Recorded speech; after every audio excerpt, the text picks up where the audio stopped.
आइए, यह वर्ग 8 के विज्ञान के इस कक्षा में आप बैठे हुए सब विद्यार्थियों को मैं विज्ञान के दुनिया में लिए चलता हूँ, जिस दुनिया में हम सब मिलकर जानेंगे धातु और अधातु के बारे में। लेकिन कक्षा शुरू हो उसके पहले आप जोरदार तालियों से इसकी शुरुआत करें।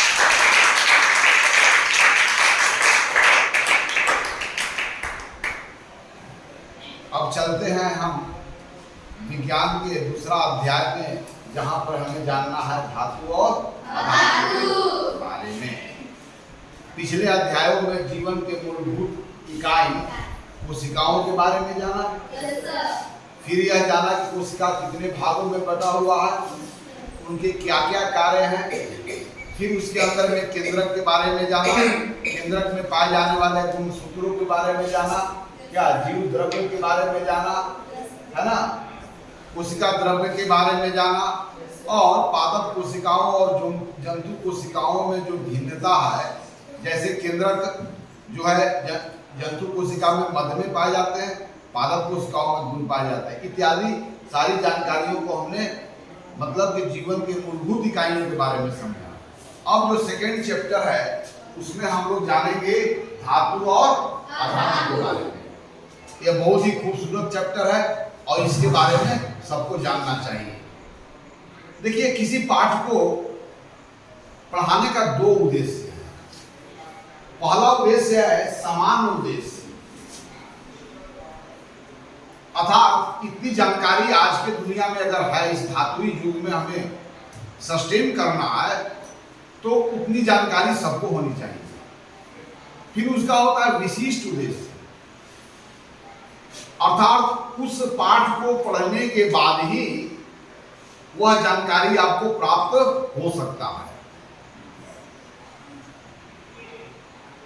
तो हम समान उद्देश्य जो हमारा है इस पाठ को लेकर के कि धातुओं का अपने जीवन में क्या महत्व है, मानव सभ्यता में धातुओं का क्या योगदान हुआ है, धातु का जो है तो खोज होने के बाद मानव सभ्यता कैसे द्रुत गति से विकास किया है, नए नए धातुओं की खोज हो रही है ना।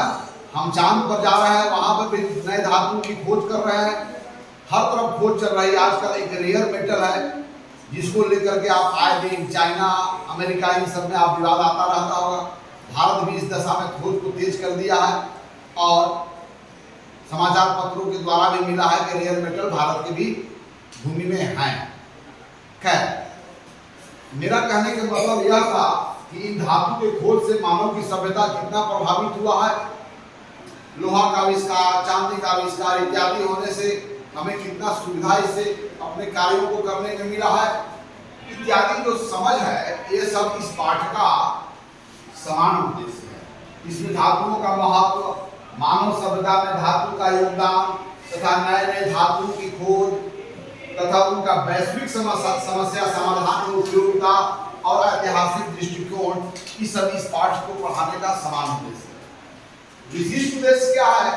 भौतिक और रासायनिक गुणों के आधार पर वर्गीकरण तथा विभिन्न परिस्थितियों में बनने वाले रासायनिक उत्पाद की समझ, यह सब इस पाठ का विशिष्ट उद्देश्य है। उनका समझ और उनकी उपयोगिता, उनका समझ और उनकी उपयोगिता।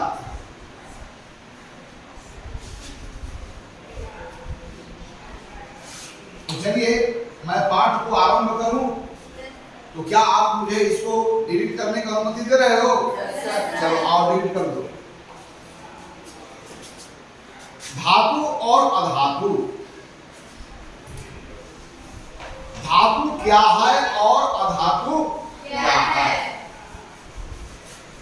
कोई पदार्थ धातु हो तो वह कौन कौन से अनिवार्य शर्त को पूरा कर रहा होगा, और ये धातु नहीं है तो कौन कौन से अनिवार्य शर्त को पूरा नहीं कर रहा हो।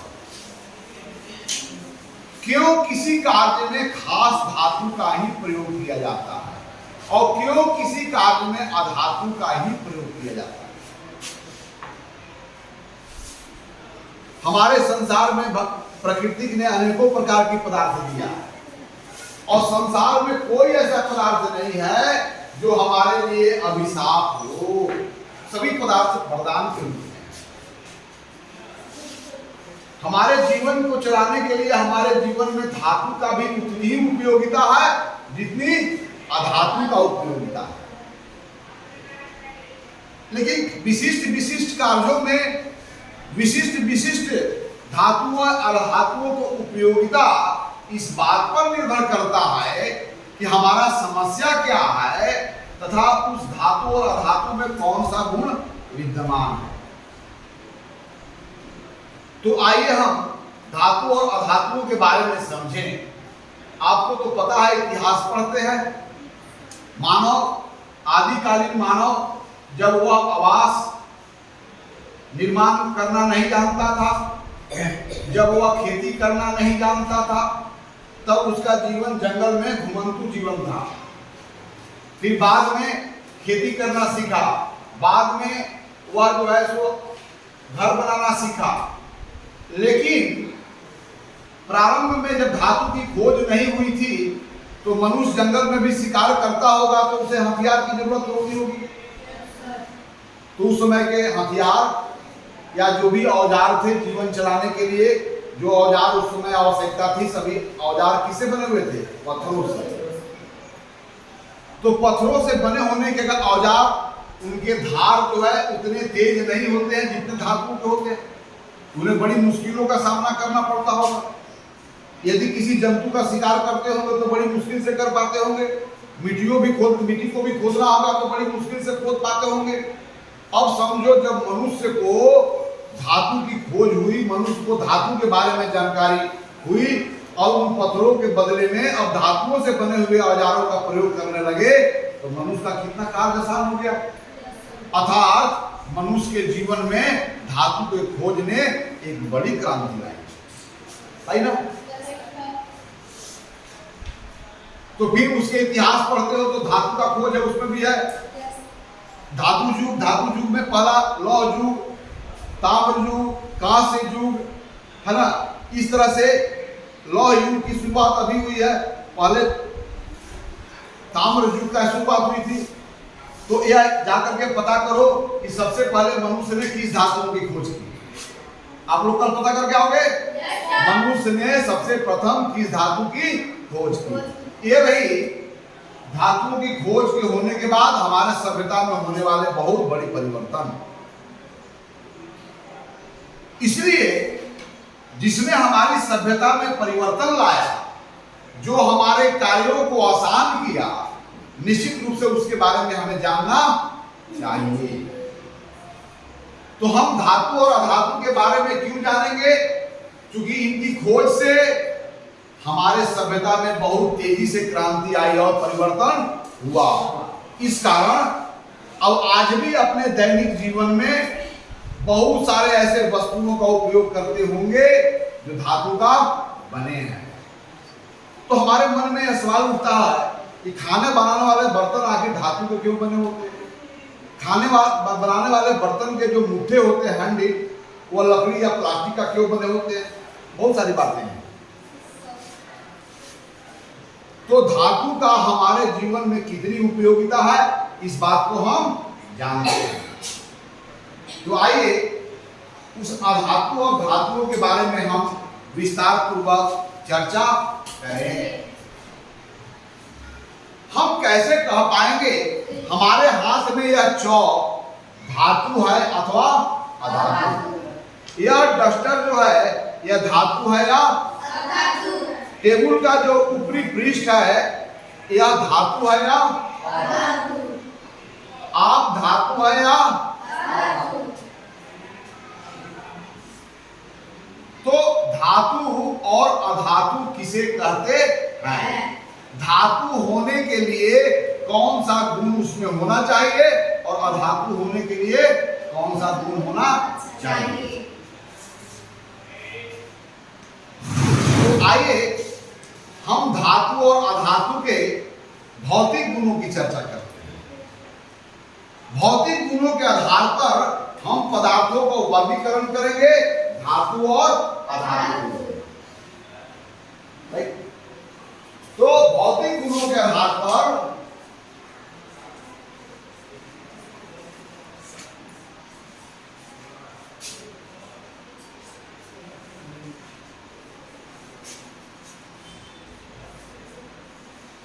पदार्थों को धातु और अधातु के रूप में वर्गीकृत करना।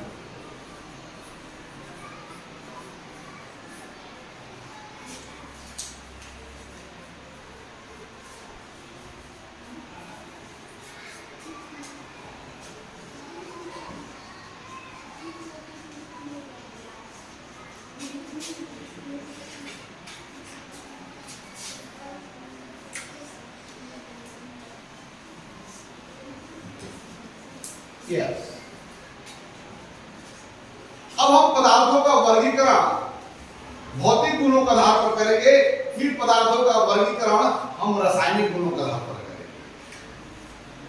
भौतिक गुणों के आधार पर भौतिक और रासायनिक, भौतिक और दोनों लिख लो, सॉरी, भौतिक और रासायनिक गुणों के आधार पर, भौतिक और क्या रासायनिक लिखना, रासायनिक, रासायनिक गुणों के आधार पर पदार्थों को धातु और अधातु के रूप में वर्गीकृत करना। ओके, तो सबसे पहले हम पदार्थों का वर्गीकरण हम भौतिक गुणों के आधार पर करेंगे। तो यहां पर आपके लिए एक प्रश्न होता है कि कौन सा गुण को हम भौतिक गुण कहते हैं।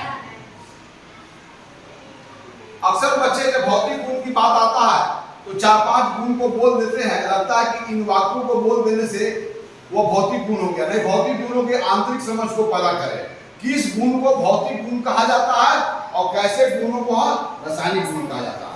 जब भौतिक गुण और रासायनिक गुणों का समझ में आ जाएगा तब हम पदार्थों को भौतिक और रासायनिक गुणों के आधार पर वर्गीकरण करने में सक्षम होंगे। तब यहाँ पर प्रश्न उठता है, कैसे गुणों को भौतिक गुण, कैसा गुण, कैसा गुण को भौतिक गुण कहा जाता है, फिजिकल प्रॉपर्टी।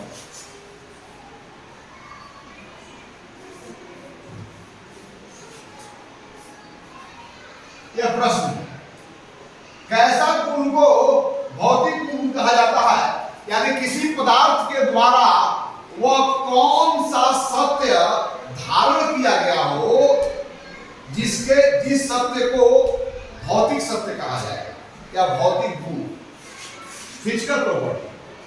भौतिक गुण का मतलब क्या होगा, PHYSAL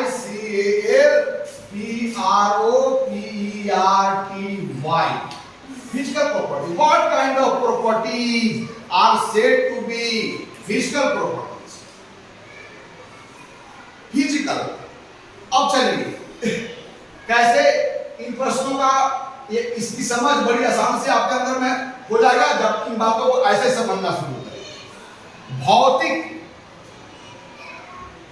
गुण के मतलब कि वह गुण, किसी पदार्थों के बारे में वह सत्य जो आंखों के समझ का मामला हो, जो कानों के समझ का मामला हो, जो जीवा को समझ का मामला हो, जो त्वचा के समझ का मामला, अर्थात किसी पदार्थ के बारे में वह सत्य जो आंखों से दिखाई दे या वह सत्य जो त्वचा से स्पर्श करने के बाद पता चले या वह सत्य जो ध्वनि के रूप में कानों को सुनाई दे, वह सत्य जो स्वाद के रूप में जीवा को महसूस हो और वह सत्य जो गंध के रूप में नासिका के द्वारा ग्राह्य है। अर्थात किसी पदार्थ का वह सत्य जो हमारे पांचों इंद्रियां के द्वारा ग्राह्य हो या किसी पदार्थों के वह गुण जिसकी समझ हमारे ज्ञानेंद्रियों के द्वारा होता हो, ऐसे गुणों को हम क्या बोलते हैं, भौतिक गुण। अंडरस्टैंड? अर्थात वह गुण जिसकी समझ हमारा ज्ञानेंद्रियों के द्वारा, उसमें 5 सेंस ऑफ ऑर्गन में कोई सेंस ऑफ ऑर्गन का गवाह बनता है। जैसे मेरे सामने तुम हो, यह सत्य है कि असत्य है? सत्य है मेरे लिए, क्योंकि मेरी आंखों में तुम्हारी तस्वीर बन रही है। यह कड़ा है, इट इज हार्ड और सॉफ्ट, इज इट हार्ड और सॉफ्ट? क्योंकि हमारी त्वचा को छूने से महसूस हो रही है।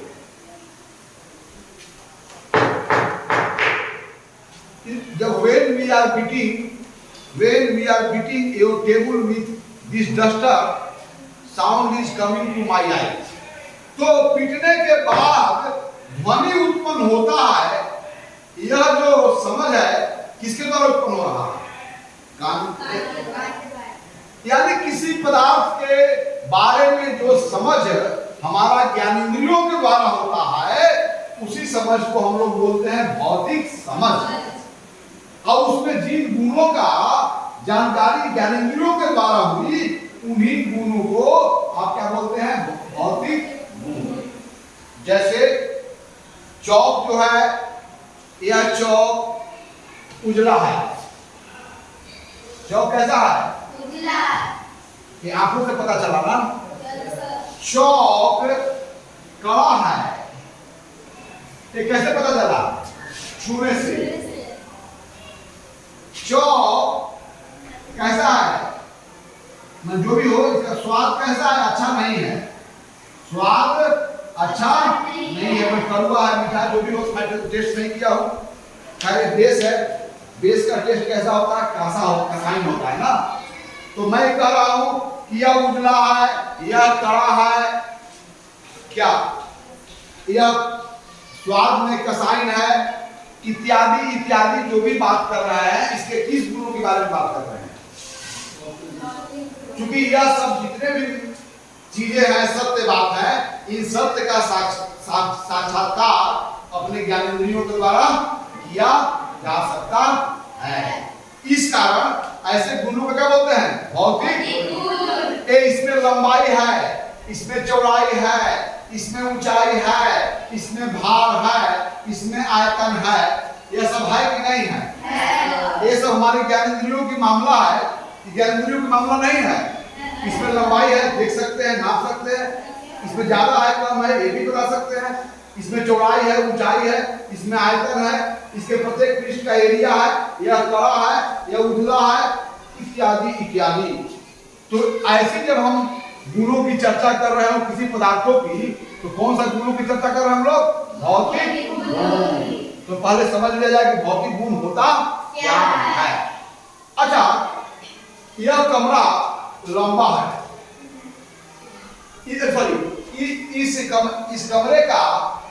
इस कमरे का जो यह किनारा है और यह किनारा, दोनों किनारा में कौन लंबा है?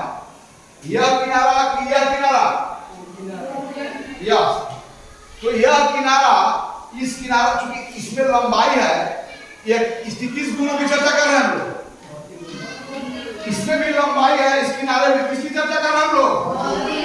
तो जब इसमें लंबाई है तो उसका लंबाई इससे ज्यादा है कि नहीं है? तो उसका लंबाई इससे कितना ज्यादा है? अर्थात इस लंबाई को भी इकाइयों में माप सकते हैं और इस इकाइयों को भी, लंबाई को इकाइयों में माप सकते हैं।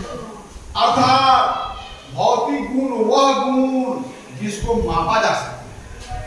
अगर यह उजला है तो अधिक उजला है कि कम उजला है, या कितना उजला है, इसको भी मापा जा सकता है। दो स्थान दूर है तो कितना दूर है, इसको भी मापा जा सकता है। तो किसी में दूरी है तो यह किस गुण की बात हो रही है? अंडरस्टैंड? या और क्या? तो सबसे पहले हम लोग समझेंगे what kind of properties are said to be physical properties. Means if we are explaining some properties of any substance, then what kind of properties of substance are said to be physical properties? When we are explaining the physical properties of any substance, means what we have to do there, what we have to observe there, right? चलिए, तो सबसे पहले हम भौतिक गुणों के बारे में जाने।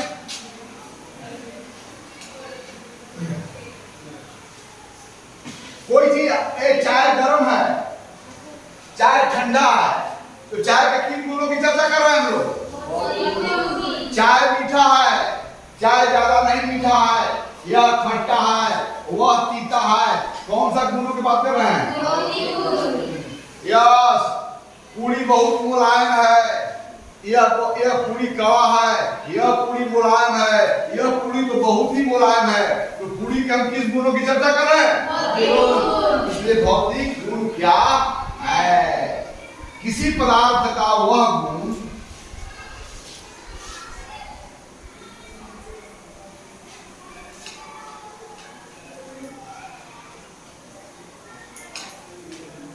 जो हमारी ज्ञानेंद्रियों के द्वारा ग्राह्य हो, जो हमारी ज्ञानेंद्रियों के द्वारा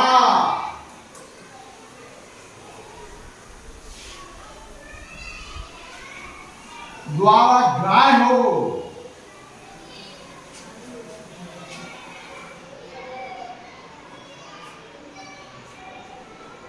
अर्थात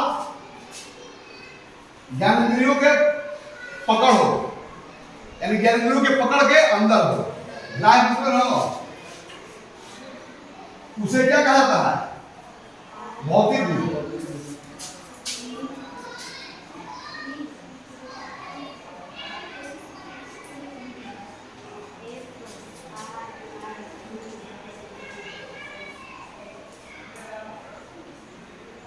जैसे कड़ापन, मुलायमपन, क्या तीता, मीठा, काला, उजला, लंबा, मोटा, तगड़ा, भारी, ये सब कैसे गुणों की बात कर रहे हैं? उसे अच्छा, भौतिक गुण की विशेषता क्या है? क्या भौतिक गुण को मापा जा सकता है कि नहीं मापा जा सकता है? या हमारे बर्तन में अगर दूध है तो उसमें आयतन है कि नहीं आयतन है? तब कितनी उसकी आयतन है मापते हैं कि नहीं? 3 लीटर, 4 लीटर, 5 लीटर। यदि हम भारी हैं कि हल्का है, यह हमारा ज्ञानेंद्रियों के द्वारा ग्राह्य है कि ज्ञानेंद्रियों के द्वारा ग्राह्य नहीं है। तो जब हमने भार है, इस भार को मापा जा सकता है कि नहीं मापा जा सकता?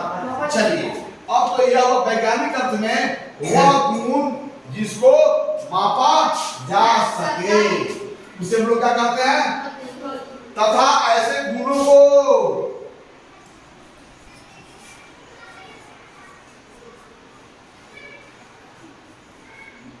मापा जा सकता है। मापा जा सकता है नहीं मापा जा सकता है? ऐसे गुणों को मापा जा सकता है। तो मुझे बताइए लंबाई कैसा गुण है? किसी पदार्थ में लंबाई है तो कैसा गुण है उसका? या क्षेत्रफल कैसा गुण है? क्या है ना? चौड़ाई कैसा गुण है? कड़ापन कैसा गुण है? मुलायमपन कैसा गुण है? मीठापन कैसा गुण है? तीतापन कैसा गुण है? क्या है ना? ध्वनि कैसा गुण है? किसी पदार्थ में उत्पन्न ध्वनि अच्छा साउंड, कान को प्रिय साउंड नहीं है, कर्म प्रिय ध्वनि है ना? कर्म प्रिय ध्वनि जो नहीं है, तो क्या ऐसी ध्वनियों की जब बात कर रहे हैं तो कौन सा गुण है वो? तो किसी पदार्थ का भौतिक गुण के मतलब यह है कि उस पदार्थ का वह गुण जो हमारी आंखों के समझ के द्वारा हमें मालूम पड़ता हो, जो हमारी कानों के समझ के द्वारा मालूम पड़ता हो, जो हमारी जिह्वा के समझ के द्वारा मालूम पड़ता हो, अर्थात उसमें जिस गुण की बात है वह समझ हमारा ज्ञानेंद्रियों के द्वारा ग्राह्य हो, तब ऐसे गुणों को हम क्या कहते हैं? भौतिक गुण। ओके,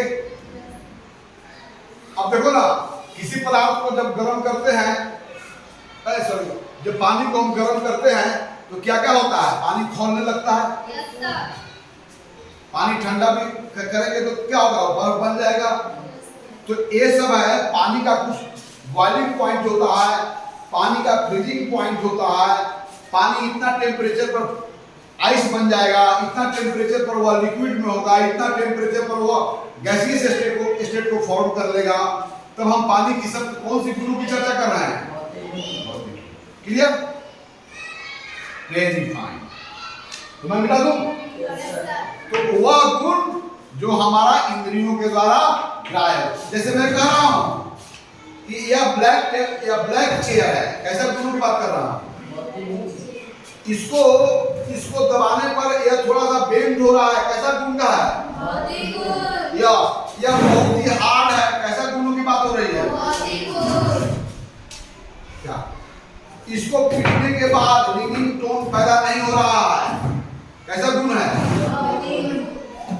इसको अगर हम आग में डाल देंगे तो ये गल जाएगा, मतलब मेल्ट कर जाएगा, तब इसकी कैसी गुणों की चर्चा हो रही है? भौतिक गुण। अंडरस्टैंड? क्लियर हो गया ना? तो अब हम पदार्थों का वर्गीकरण भौतिक गुणों के आधार पर धातुओं और अधातुओं के रूप में करेंगे।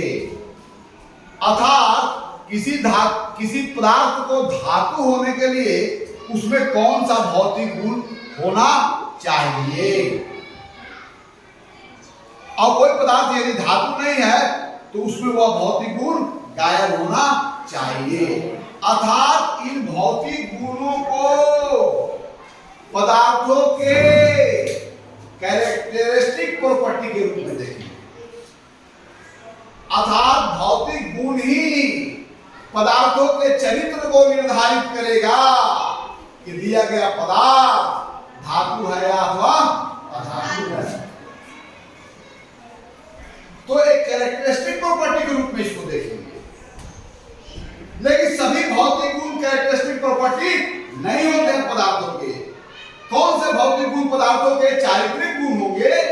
चारित्रिक गुण के मतलब कि वह गुण जो प्रकट होता है, लाक्षणिक गुण, लक्षण। अर्थात इन गुणों को अगर वहां पर प्रकट होता है तो उसके आधार पर कहा जा सकता है कि यह विशिष्ट प्रकार के पदार्थ ही होगा। आइए तो हम भौतिक गुणों को समझ पैदा करके अब इन गुणों के आधार पर हम पदार्थों को धातु और अधातुओं के रूप में वर्गीकृत करेंगे। एक्चुअल हमारी आदत है बचपन से कि हम चीजों को पीटते हैं। बचपन से आकार में देखो, कोई लड़का किसी को पीटने रहता है। हमारी किसी चीज पर चोट मारने की हमारी आदत है। आदत है कि नहीं है? देखिए अमेरिका भारत में कितनी शांति है, लेकिन अमेरिका जो है तो हमेशा अपने F-35 को भारत के सीमाओं में भेज करके यहाँ पर जासूसी करने का काम कर रहा है। यानी कि एक उदाहरण के द्वारा वो भी चोट मार रहा है, आर्थिक चोट, कई तरह की चोट। तो किसी पर चोट मारने की हमारी प्रवृत्ति है, सब में है। तो हमने सबको मार मार के पीट करके देखा, पीट करके हम वस्तुओं को पीटते हैं, कूटते हैं, छाटते हैं, टुकड़ा टुकड़ा करते हैं। ये सब कोई करता है, हम सभी करते, सब कोई करता है कि कोई एक आदमी करता है इसका। सबके जीवन में मौका आता है पीटने को, कूटने को, छाटने को, खौलाने को, गर्म करने को, जलाने को। ऐसा मौका सबको आता है। चलो तो सबसे पहले हम वस्तुओं को पीट कर देखा तो कुछ ऐसे पदार्थ हैं जिनको पीटने के बाद वह टूटते नहीं है। Without breaking they change into thin सी। लोहार को देखा होगा, लोहा को पूरा पीटता है तो क्या लोहा टूट जाता है? फैल जाता है। आप एल्युमिनियम के तार को, आपके यहाँ तो कॉमन चीज है एल्युमिनियम तार, इलेक्ट्रिक वायर गई है, उसको भी आप पीटते हो तो टूट जाता है। तो हमारे पास जो हमें सब मनुष्य को पीटने का, कूटने का सब में एक वृत्ति है, सब ये जीवन में काम करते हैं। तो हमारा जो सामान्य आदत है इसके आधार पर हम पदार्थों को पीटा, जरूरत पड़ी तो हमने घन से पीटा, जरूरत पड़ी तो हमने लाठी से पीटा, है ना? लाठी से नहीं पीटते हो। लेकिन जब पीटने के बाद हम दो ही प्रकार के पदार्थ देखे। एक पीटने के बाद टूट जाते हैं, on beating they break into pieces. और दूसरी प्रकार के पदार्थ है कि on beating they don't break into pieces, they change into thin sheet. वह पतले चादरों में बदल जाते हैं। अच्छा, किसी चीज को पीटने के बाद फैल रहा है कि टूट रहा है तो यह समझ, आंखों का समझ है कि आंखों का समझ नहीं है। अर्थात किसी चीज को पीटने के बाद टूट जाता है अथवा फैल जाता है, ये किसी पदार्थों की जिस गुण की बात कर रहे हो, कौन सी गुण होगी? कौन सी गुण की बात कर रहे हैं? यानी प्रथम हम लोग आघात वर्धनीयता जो है उसके बारे में समझे। क्या चलो इसको मैं पीट दिया तो देखो बहुत हल्के चोट से ही डस्ट में बदल गया, तो ये कहेंगे कि इस पर आघात करने पर इसमें वृद्धि होने का गुण नहीं है। आघात होने पर यह टुकड़ों टुकड़ों में टूट जाते हैं, इसमें भंगुरता का गुण है। तो पहला है, तुम्हारा बताओ कि पीटने पर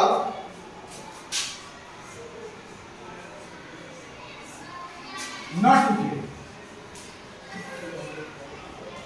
अब पीटने पर टूट गया।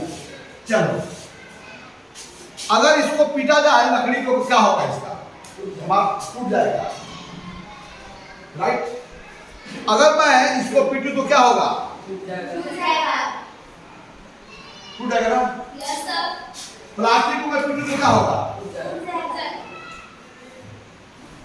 अगर मैं आपके या जो खिड़की है इसको मैं पीटूं तो क्या होगा? खिड़की नहीं टूटेगी। लोहा का भी हमारे पास जैसे ताले हो, मैं तालों को पीटते चले जाऊं तो क्या होगा? क्या होगा बोलो? ये तुम्हारा अनुभव है। तो वैसे पदार्थ जो पीटे जाने पर नहीं टूटते हैं, पीटे जाने पर क्या होते हैं? वो पतले चादरों में बदल जाते हैं। इस गुण को हम लोग क्या कहते हैं? आघात वर्धनीयता। तो प्रथम भौतिक गुण जो है जिसके बारे में चर्चा करने जा रहे हैं उसका नाम क्या है?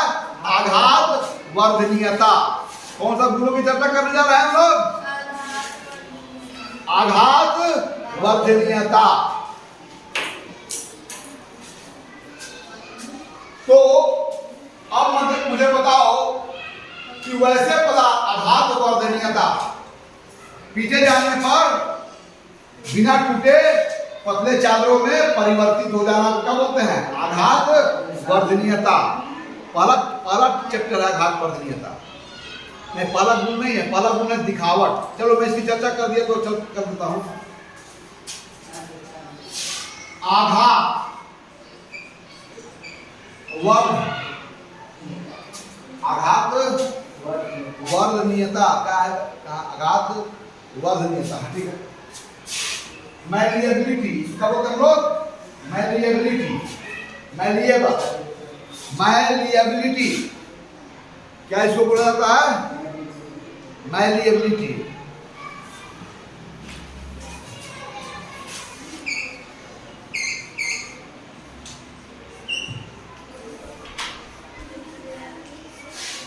वह गुण जिसके कारण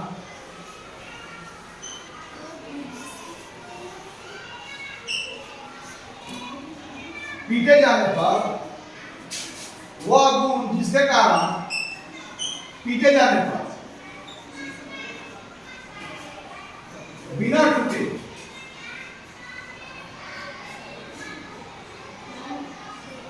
पतले चादरों में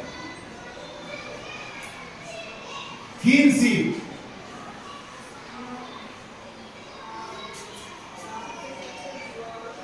परिवर्तित होने के गुण को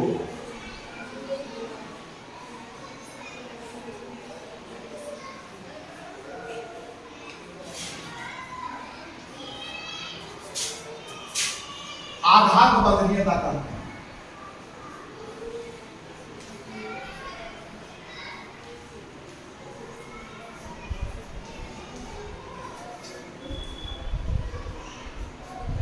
Okay, which is called in Hindi malleability, malleable,